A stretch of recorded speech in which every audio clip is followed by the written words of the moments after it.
Get set, go! Satu katanya ada teror. tentu. Apakah orang-orang yang melakukan teror itu siapa sih sebenarnya gitu? Saya ingin jelaskan ke publik bahwa teror itu terjadi. Saya sejak tanggal 9 itu mulai menerima teror yang tidak biasa. Sebelumnya ketika isu undang-undang TNI, isu Agustus, saya juga menerima teror. Tetapi nggak ada yang sampai ancaman penculikan, Bang. Oh. Baru kali ini saya terima teror dengan bentuk ancaman penculikan dengan nomor tidak dikenal yang itu nomor asing, Bang.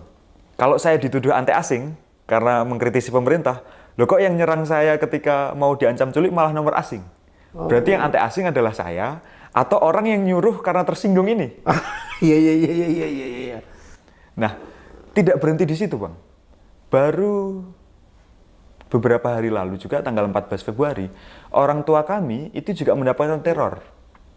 Terornya mengatakan bahwa anaknya ini problematik, bermasalah, dan seterusnya. Tidak hanya berhenti di orang tua, bahkan lebih dari 40 pengurus BEM UGM itu menerima teror. Semua 40 pengurus semua Lebih dapat? 40. Lebih 40? Pengurus BEM itu ada lebih dari 600 orang, Bang. Kalau ditambah relawan, kegiatan macam-macam itu bisa sampai 1000. Oke. Tapi yang dapat teror, saya nggak tahu itu database-nya bocor dari mana sehingga acak 40 itu, lebih dari 40 itu dapat teror juga, Bang. Pelakunya nomor yang sama atau? Ada berbeda-beda, Bang. Berbeda. Ada beda-beda. Nah, ini bagi saya tanda yang tidak boleh kita normalisasi. Iya. Ketika orang yang peduli pada bangsanya dianggap ancaman, berarti itulah ancaman itu sendiri, Bang. Orang yang peduli pada bangsanya itu tidak pernah boleh dianggap sebagai ancaman. Jadi sejak tanggal 9 sudah ada teror itu ya? Teror itu sudah ada, Bang. Bagi saya begini, Bang. Yang namanya kritik itu adalah hak rakyat untuk menegur buruh outsourcing yang dia pilih selama 5 tahunan. Penguasa-penguasa hari ini kan sebenarnya adalah buruh outsourcing, Bang.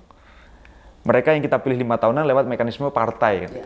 Referendumnya kan di situ. Nah, disitulah sebenarnya meletakkan rakyat itu harusnya sebagai bos. Ya. Sehingga yang namanya bos, ya, negur buruh itu ya boleh dengan cara apapun.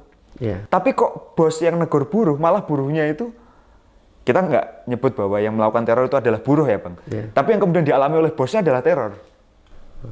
Itu bagi saya tanda yang bahaya. Dan saya ingin sampaikan bahwa kita sudah melakukan komunikasi intens dengan LPSK, dengan kampus, untuk menindak ini secara serius.